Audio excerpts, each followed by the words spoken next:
que como estoy en mi casa, y yo en mi casa me levanto del sillón, abro la nevera, con esa confianza, y mi casa es la iglesia de Villarreal, pues me siento con esa confianza. Y en mi casa digo lo que siento. Y este mensaje lo comentaba con mi padre el domingo cenando algo, porque me ponía el Señor en mi corazón y me recordaba escenas de la palabra, dando el Señor oportunidades a su pueblo para que se arrepintiera. Pero su pueblo, cada vez que el Señor les castigaba por algo que habían hecho, se arrepentían, los volvía, vamos a decir, a reedificar, los volvía a bendecir, pero al poco tiempo el pueblo volvía a caer otra vez. Y así consecutivamente vemos desde el principio de la Biblia, y perdónenme la palabra, en nuestros días también lo vemos. Vemos a nuestro Señor que parece que vaya detrás nuestro como que fuéramos niños pequeños, dándonos, como ha dicho Marcos, el caramelo para tenernos en la iglesia. O nos imaginamos un Dios así, pero mi Dios no es así. A mi Dios le hemos costado un precio muy alto, que esta obra ha costado un precio tan alto, tan alto, tan alto, tan alto, que aunque viviéramos 100 vidas cada uno, jamás podríamos pagar una gota de su sangre. Pero si decimos la verdad, lo comentaba con el Alex y saben que ellos saben que lo he dicho antes. Maestro Alex, ¿tienes palabra? Digo, a medias. ¿Cómo que a medias? Digo, porque no la he acabado. Que no la he acabado. Pero Dios sabe todas las cosas. Amén. Quisiera decirlo así tranquilo. ¿Me escuchan bien? Amén. Como he dicho, en la Biblia podemos leer cómo Dios hace la creación, cómo Dios crea a Adán y a Eva. Y les dice que se enseñorea de la creación. Adán empieza a poner nombres a los animales. Pero le da un mandato.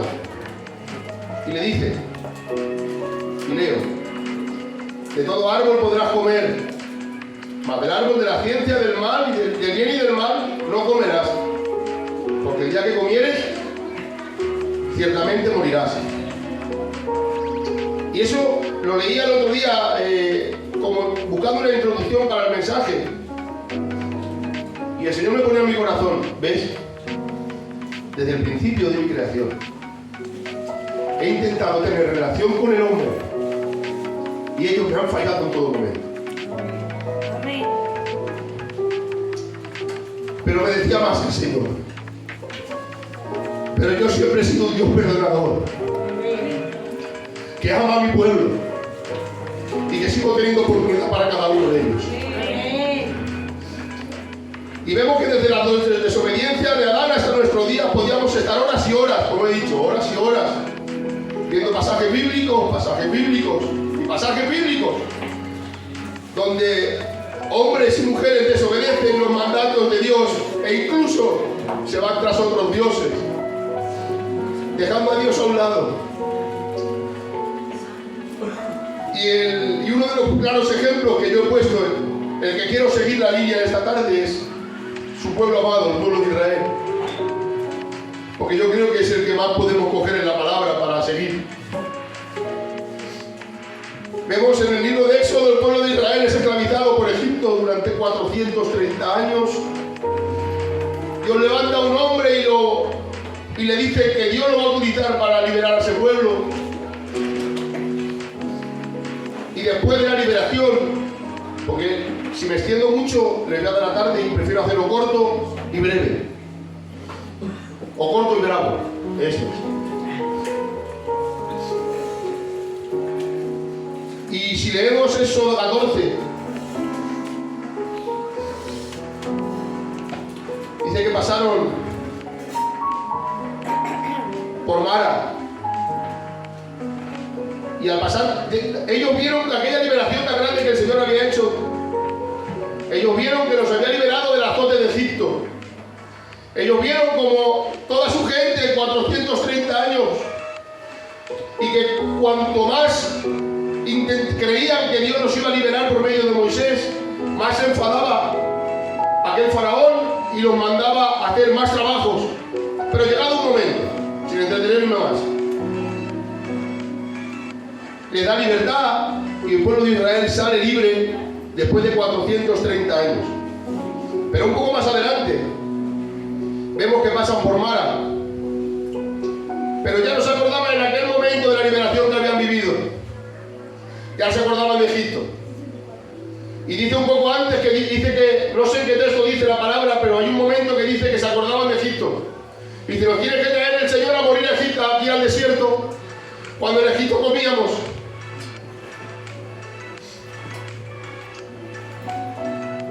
Pero cuando pasaron por Mara, ahí estaba el Señor de nuevo. Dice que Moisés oró y el Señor le puso un árbol en su camino y echaron ese árbol al agua y el agua se endulzó y ellos bebieron. E incluso luego volvieron a murmurar por falta de pan. En Éxodo 16:4 y en Éxodo 16:35 dice la palabra del Señor. En Éxodo 16:4 dice que llovió pan del cielo. Y en Éxodo 16:35 dice la palabra que estuvieron 40 años comiendo maná. Pero ellos, a la mínima, todavía seguían murmurando. Cualquier falta que les hacía, se volvían a acordar de Egipto y murmuraban contra Moisés e incluso murmuraban contra Jehová. Volvieron a murmurar que tenían sed, que el Señor permitió que esa roca bendita que siempre estuvo con ellos salieran ríos y ríos que alimentaron a todo el pueblo de Israel y a todo su ganado. Pero ellos, perdónenme, me hacían pensar, conforme leía la palabra, que solamente miran a Jehová por el interés.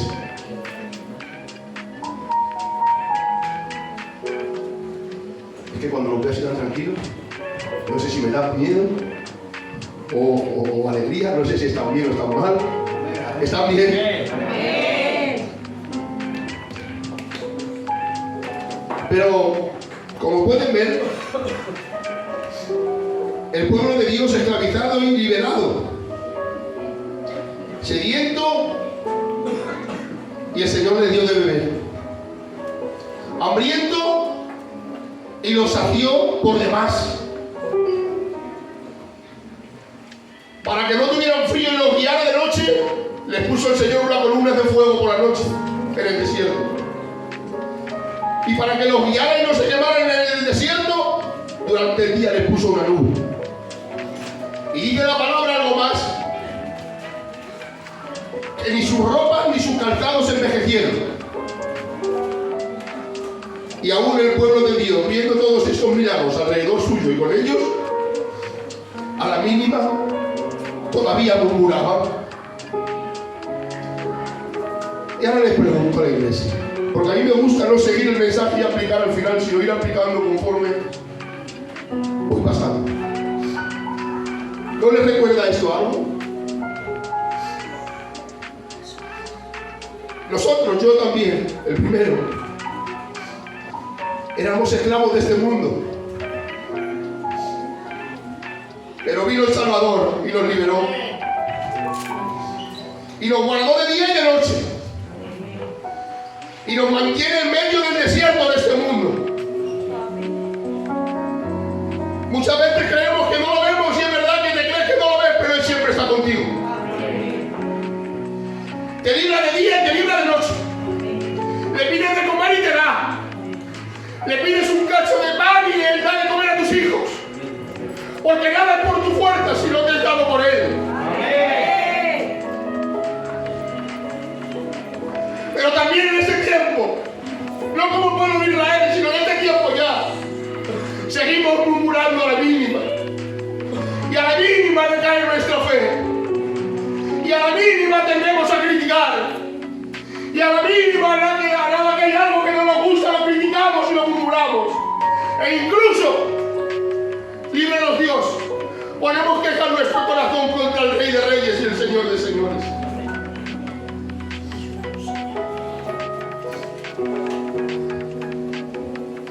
Pero yo quiero seguir un poco más adelante.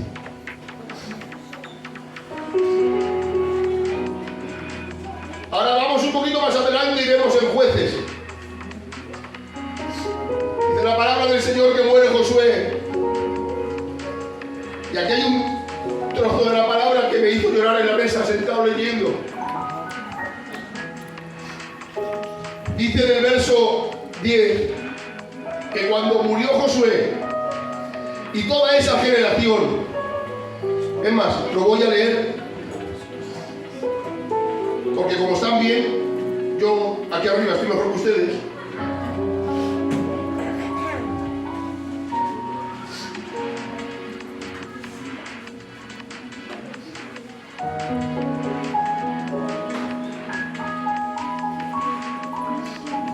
Y dice la palabra del Señor: pero murió Josué, hijo de Nun, siervo de Jehová, de 110 años.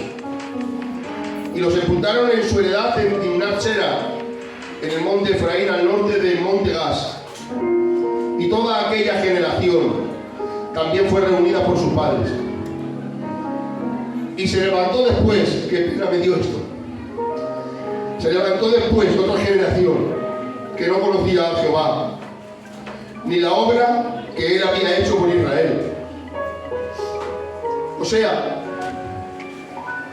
el Señor nos ha liberado. El Señor ha tratado con ellos durante 430 años de esclavitud. El Señor nos ha librado del ejército que venía detrás de ellos al pasar el Mar Rojo. El Señor les ha provisto, no ha permitido que envejezcan ni sus ropas ni sus zapatos. Les ha puesto agua para beber, les ha hecho llover del cielo, pan del cielo. Y ahora, cuando muere Josué, toda aquella generación que ha muerto, la nueva generación que viene, dice la palabra del Señor, que no conocía a Jehová ni la obra que él había hecho por Israel. Y esto a mí me llenó de pena porque estoy viendo en estos días, en este tiempo, Dios durante mucho tiempo ha visitado esta obra, este tiempo y esta obra bendita que estos ancianos levantaron en su tiempo con mucho sudor, con muchas lágrimas, con muchos sollozos, con muchos desvelos. Pero ha llegado un tiempo, hermanos míos, que veo una generación, perdónenme, de jóvenes tan débiles en la fe, tan desilusionados con las cosas, tan poco ilusionados con las cosas del Señor, que parece ser que no han conocido a Jehová. Pero hay otra cosa peor. Y lo comentaba con el hermano Johnny cuando subió al púlpito y dijo algo de los niños. Y le dije, Johnny, la culpa no la tienen los niños, la culpa la tenemos los padres. Porque somos los padres los que tenemos que guiar los caminos del hijo, para que el hijo vaya recto. Un hijo te puede salir malo, te puede salir, pero el hijo normalmente sale como el padre y sigue los caminos que el padre le ha marcado. Y es tiempo, porque dice la palabra que no conocían la obra que Jehová había hecho por Israel. Y eso me ha de decir que aquellos padres no habían hablado a sus hijos, quizás. No les habían contado las historias que había hecho Dios con ellos. Y te digo en esta tarde, te ruego, por favor, que a tus hijos, a esta generación pequeñita como esta niña que está sentada al lado del hermano Luis, Miki, a estos jovencitos que están creciendo, que Satanás los quiere adoctrinar con sus doctrinas satánicas, que Jehová las reprenda en esta tarde. Te ruega, mi vida, en esta tarde, como amigo y hermano tuyo que te quiere, que adoctrines a tus hijos en la santa palabra. Que les hable de lo que Dios ha hecho por ti y por tu casa. Que tengas presente cada paso que den en la vida, lo que Dios ha hecho contigo y lo que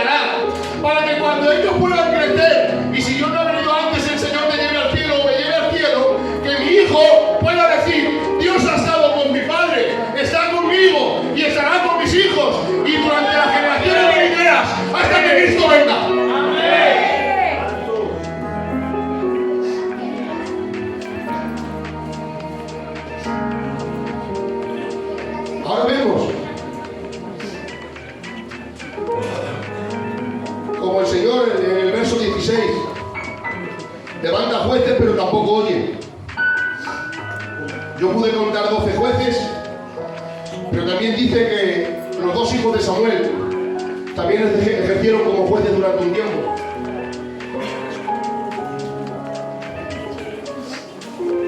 Pero el Señor sigue dando oportunidades a su pueblo.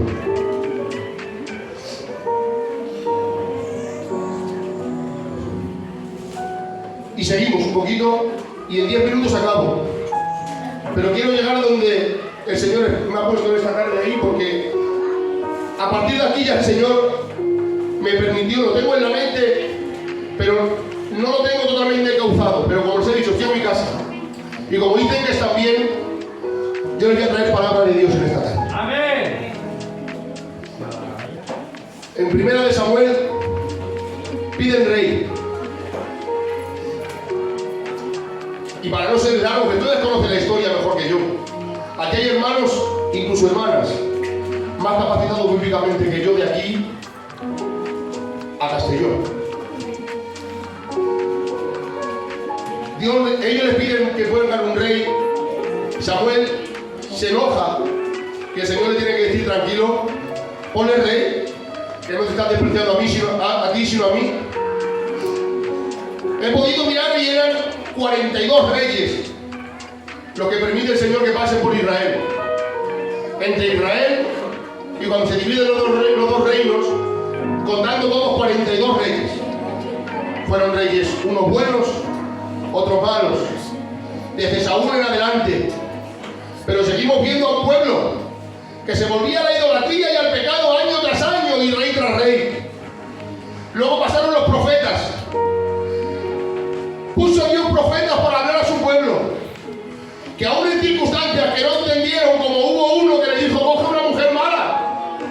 ¿Cómo vas? Si a una mente normal, ¿cómo va a coger el Señor a un siervo? Le va a decir: coge una mujer mala, háztela por mujer, que yo quiero hablar a través de ti en esta circunstancia de mi pueblo. Pero Dios, como es el jefe y es el soberano, hace lo que quiere, cuando quiere, con quien quiere. Amén. Y porque quiere. Amén. Pero seguía Dios hablando a su pueblo. Pero su pueblo seguía en rebeldía.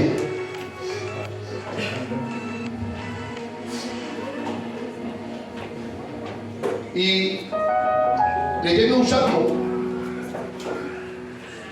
el Salmo 78, no lo voy a leer porque es muy largo, pero a mí ya me conocen que yo enseguida me quebranto y salgo llorando. Y hablando con el hermano Basi en Castellón ayer en el mercado, me decía: te veo bien, te veo bien. Y le decía: Basi, me está pasando como hace muchos años. Enseguida me conecto. Como cuando enciendes la luz y se enciende la luz, digo, así en el momento que me pongo en su presencia, el Señor me quebranta. Y eso me pasó leyendo el Salmo 78. Cuando tengáis tiempo, leerlo. Es largo, pero habla sobre esto. Cómo el pueblo se torcía y Dios siempre iba encauzándolos, perdonándolos, animándolos, restaurándolos, castigándolos, pero luego perdonándolos, pero el pueblo volvía a caer otra vez en el pecado y la idolatría. Pero después de mucho tiempo, vemos a un pueblo haciendo sacrificios. De aquí quiero coger esto porque he hecho unas capturas. Como ya les he dicho que no me ha dado tiempo. Lo he ido escribiendo aquí sentado, que no le he dejado ni que el marco se apague la luz.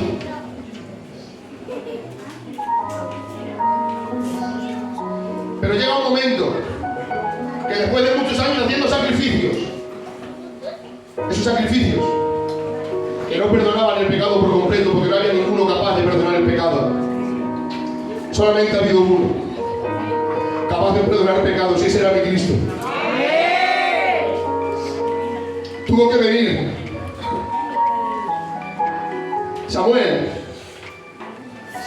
En primera de Samuel 15, 22 dice: mas le agrada al Señor que se le obedezca y no que se le ofrezcan sacrificios en los actos. Más vale obedecerlo y prestarle atención que ofrecerle sacrificios y grasa de carneros. Miren, muchas veces, muchas veces, estoy harto de escuchar ya: yo me he sacrificado, yo me sacrifico por la obra, Yo hago esto por la obra. Yo ayuno porque es un sacrificio. Pero ¿qué sacrificio estamos haciendo? Niños, sentaros todos, por favor. La iglesia está aquí, puede gritar un poderoso amén. Decía que estamos escuchando en muchas predicaciones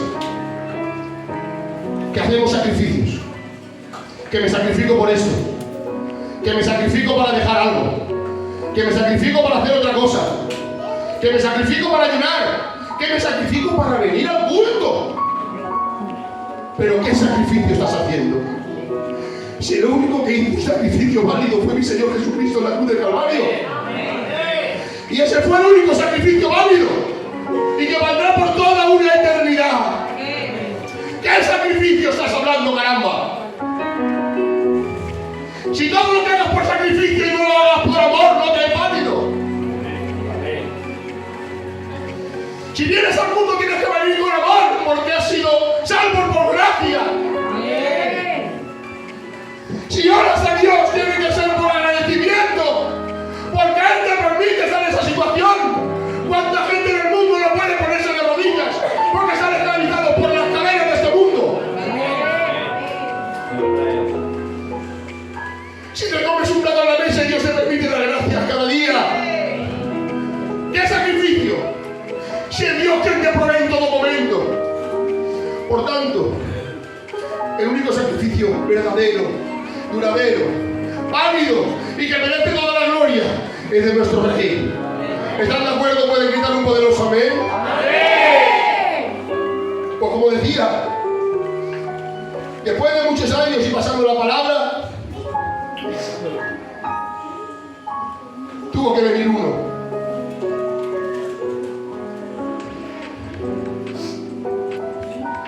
Tuvo que venir uno. Que dio su vida una vez y para siempre.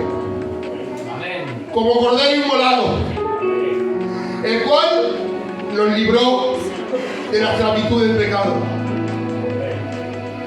Porque nosotros no éramos dignos, Y si no es por su sangre y por su gracia, seguimos siendo indignos. Así es. Y podemos leerlo en Romanos 3:23. Y de la palabra del Señor.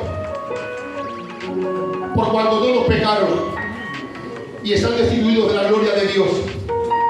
Y ahora escuchen. Siendo justificados gratuitamente por su gracia, mediante la redención que es en Cristo Jesús, a quien Dios puso como propiciación por medio de la fe en su sangre, para manifestar su justicia a causa de haber pasado por alto en su paciencia los pecados pasados. Todo es por gracia. Nada es por tus fuerzas. Pero le seguimos fallando. ¿Pero qué pasa? En aquel tiempo, cuando hacían sacrificios, como he dicho antes, no podían quitar el pecado. El pecado era tapado, pero en poco tiempo tenían que volver a sacrificar para intentar volver que ese pecado fuera tapado de nuevo. Pero hoy en día, gracias al sacrificio que he dicho que es el único válido de nuestro Señor Jesucristo en la cruz, hoy ya no hace falta otro sacrificio. Hoy ya no hace falta el sacrificio de carneros. Hoy ya no hace falta la sangre, porque ya derramó toda la sangre que tenía en el monte del Calvario. Hoy ya Él ha remitido todos los pecados. Hoy ya ha perdonado tus pecados por anticipado, porque Dios cuenta con tus fallos desde la primera hora de tu vida.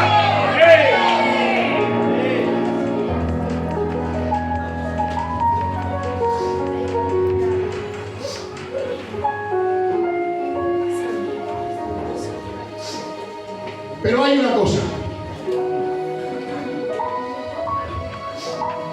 Ahora veo, y ya les prometo que en 5 minutos acabo. Estoy viendo en este tiempo una generación que hace lo contrario al texto que voy a leer.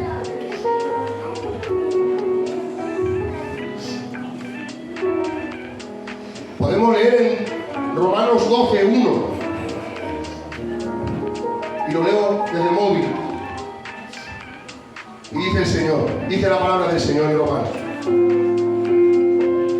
Así que, hermanos, os ruego por las misericordias de Dios que presentéis vuestros cuerpos, pero no en sacrificio como nosotros creemos que hacemos las cosas como sacrificamos, no, en sacrificio vivo, santo, agradable a Dios, que es vuestro culto racional. Pero ahora dice en el 2, y esto es muy difícil de llevar, pero Dios quiere que lo llevemos en este tiempo: no os conforméis a este siglo, sino transformaos por medio de la renovación de vuestro entendimiento, para que comprobéis cuál sea la voluntad de Dios agradable y perfecta.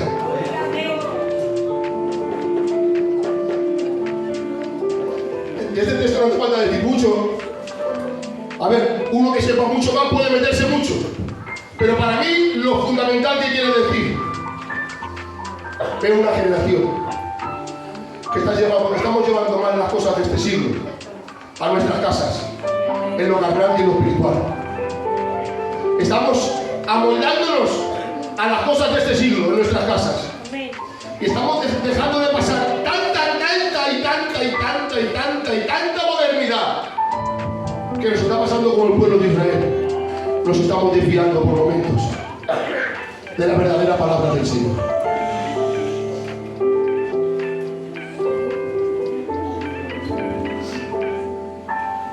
Cuando llegue el día y este mensaje no tenga acabado del todo, lo quiero traer mejor colocado, pero yo creo que están entendiendo la palabra. Y ahora voy a leer simplemente algo que el Señor me ha puesto aquí a última hora, porque 2 minutos antes de que el hermano Marcos me dejara pasar, el Señor me ponía en mi corazón unas palabras y las escribía. Y hablando de que es verdad que el pueblo se desviaba y el Señor siempre iba detrás de él perdonándonos. El Señor tuvo que venir muchas veces con mano dura, porque el Señor, cuando hablaba con sus profetas, no hablaba cosa fácil. Hablaba palos y hablaba ruina, y hablaba palos y hablaba ruina, pero su pueblo seguía sin cambiar. Pero hoy en día ya no vienen esos profetas dando tantos palos. Hoy más vienen mensajeros diciendo que vas a llegar a un propósito grande con Dios, diciéndote que vas a llegar a las naciones, diciéndote que, oh, santo, que Dios va a traer prosperidad a tu casa y que te va a bendecir y que todo lo que toque en tus manos va a ser bendecido y que se ha acabado la pena. Me van a perdonar. Solamente hay un momento donde se va a acabar la pena y el dolor, y va a ser cuando nos reunamos con Cristo en el cielo. Y a mí me tienen enseñado mis padres, mi familia y mi Dios bendito, que dice la palabra del Señor que a través de pruebas y tribulaciones entraremos en el reino. Me tienen enseñado que esta vida es padecer, que esta vida es abnegación, que esta vida es coger tu cruz y seguirle. Y a mí no me vale que me vengan ahora con mensajes que me alegren el oído diciéndome que voy a llegar alto, porque entiendo que no hay mejor lugar que estar a los pies de Cristo. Entiendo que no hay mejor lugar que estar mirando la cruz. Y que estar mirando la cruz te va a tener una consecuencia, y esa consecuencia va a ser la primera: vas a ser enemigo de Satanás, que Jehová lo reprenda. Vas a ser enemigo de este mundo. Y te va a tocar soportar pruebas en las cuales aún no estás preparado, pero tranquilo, estando de tu parte nadie contra ti. Pero que nadie te venda un evangelio fácil, y que nadie te venda un evangelio de juguete. En este mundo vas a padecer, vas a pasar enfrentamientos.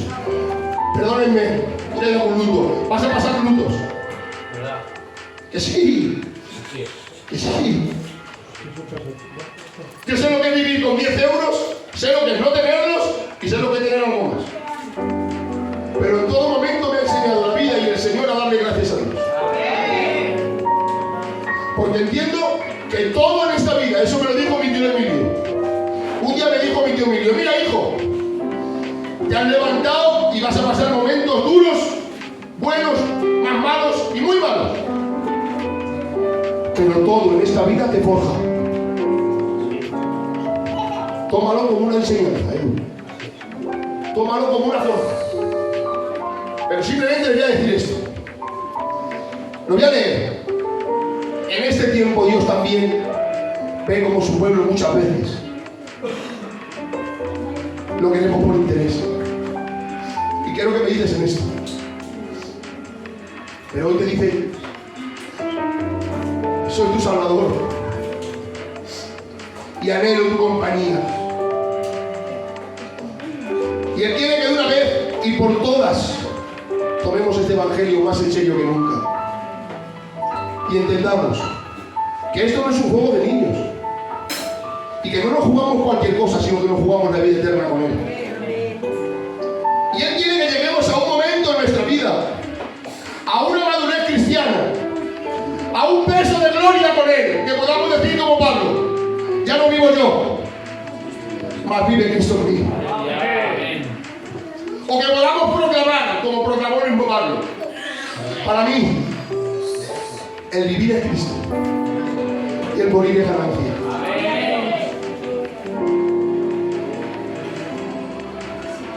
Quizás te estás pensando con estas palabras que porque le defraudas a Dios o porque te tuerces de su camino, Dios te va a dejar en el olvido. No. Al igual que Dios estuvo con el pueblo de Israel, en todo momento Dios ha dejado escrita una promesa en su palabra que es inquebrantable. Y Él dice, yo estaré contigo todos los días hasta el fin del mundo. Y no quiere que te sientas el último de la fila porque le hayas fallado. Simplemente, al igual que al pueblo de Israel, Él los quería llamar a su regazo para que entendieran que el único camino era Él. En este tiempo, Dios te sigue llamando. Y si has defraudado a Dios o te has desviado de su camino, Dios quiere que te vuelvas a encaminar mirando a la cruz. Y voy a pedir un minutito más, que suene esta melodía. Y quiero apagar la luz y orar 2 minutos